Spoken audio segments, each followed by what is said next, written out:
2025-26 ஆண்டுக்கான தமிழ்நாடு அரசின் நிதிநிலை அறிக்கை நாளை தாக்கல். தேர்தலுக்கு முந்தைய முழு பட்ஜெட் என்பதால் முக்கிய அறிவிப்புகள் இடம்பெற வாய்ப்பு.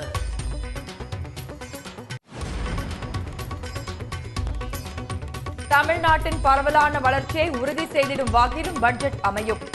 எல்லாருக்கும் எல்லாம் என்ற தலைப்பில் வீடியோ வெளியிட்டு முதலமைச்சர் மு க ஸ்டாலின் உறுதி.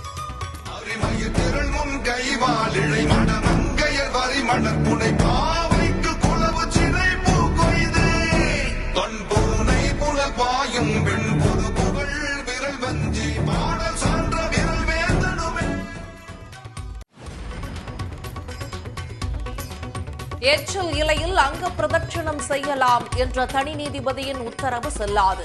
மனித மாண்புக்கு மாறான நிகழ்வுக்கு அனுமதி வழங்கக்கூடாது என உயர்நீதிமன்றம் தீர்ப்பு.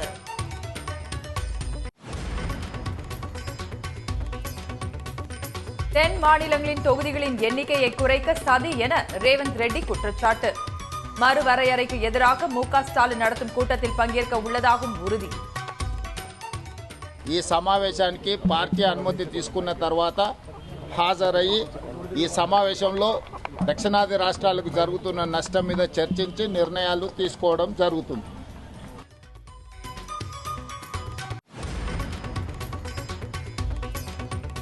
தமிழ்நாட்டில் ஒன்றிய அரசு நடத்தும் 52 கேந்திரிய வித்யாலயா பள்ளிகளிலுமே மும்மொழி கொள்கை இல்லை என ப. சிதம்பரம் பேட்டி.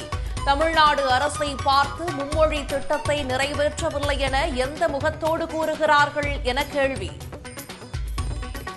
52 கேந்திரிய வித்யாலயாக்கள்ல பயிற்சி மொழி மீடியம் இன்ஸ்ட்ரக்ஷன் ஆங்கிலம், இரண்டாவது மொழி ஹிந்தி அல்லது சமஸ்கிருதம் தான். மூணாவது மொழியை கத்தே கொடுக்கல.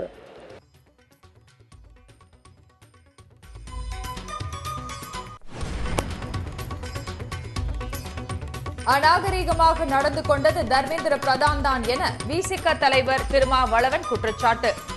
தமிழர்கள் நாகரிகமானவர்கள் என்பது குறித்த புத்தகங்களை பிரதானுக்கு வழங்கவும் ராமதாஸ் வலியுறுத்தல்.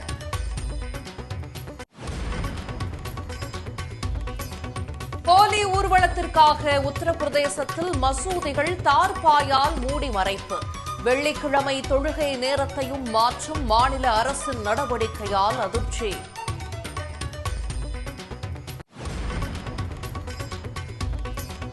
தங்கம் விலை சவரனுக்கு 440 ரூபாய் உயர்வு. ஆபரண தங்கத்தின் விலை சவரன் 65,000 ரூபாயை நெருங்கியது.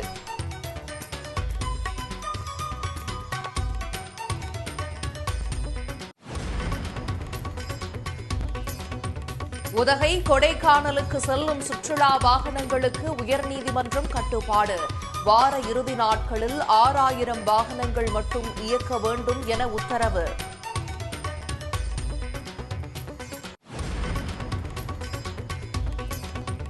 கும்பகோணம் சூரியனார் கோவில் மடத்தில் 100 கோடி ரூபாய் மதிப்புள்ள ஐம்பொன் சிலைகள் கொள்ளையடிக்கப்பட்டுள்ளதாக புகார். உரிய விசாரணை நடத்த வேண்டும் என மாவட்ட எஸ்பியிடம் முன்னாள் ஆதீனம் கோரிக்கை.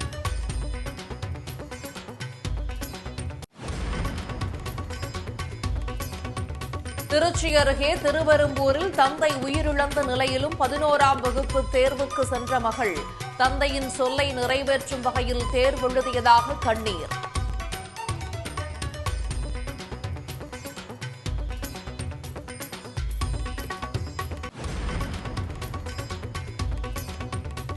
திருவனந்தபுரம் ஆற்றுக்கால் பகவதி அம்மன் கோயிலில் பொங்கல் விழா கோலாகலம். ஆயிரக்கணக்கான பெண்கள் திரண்டு பொங்கல் வைத்து வழிபாடு.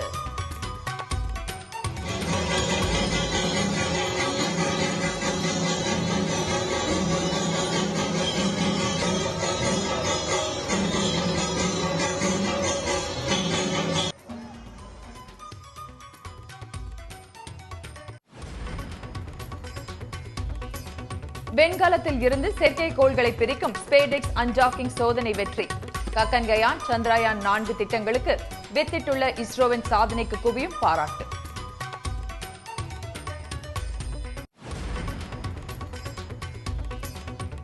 தமிழ்நாட்டைச் சேர்ந்த ஜூனியர் செஸ் சாம்பியன் பிரணவ் வெங்கடேசுக்கு 20 லட்சம் ரூபாய் ஊக்கத்தொகை வழங்கி முதலமைச்சர் பாராட்டு.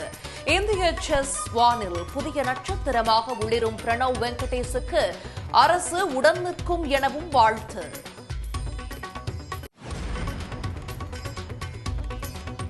கோலிவுட்டில் நாளை ஒரே நாளில் 10 திரைப்படங்கள் வெளியாகிறது. சிவகார்த்திகேயன், ரஜினி முருகன், ரவி மோகனின் என் குமரன் சன் ஆஃப் மகாலட்சுமி படங்களும் ரீ-ரிலீஸ்.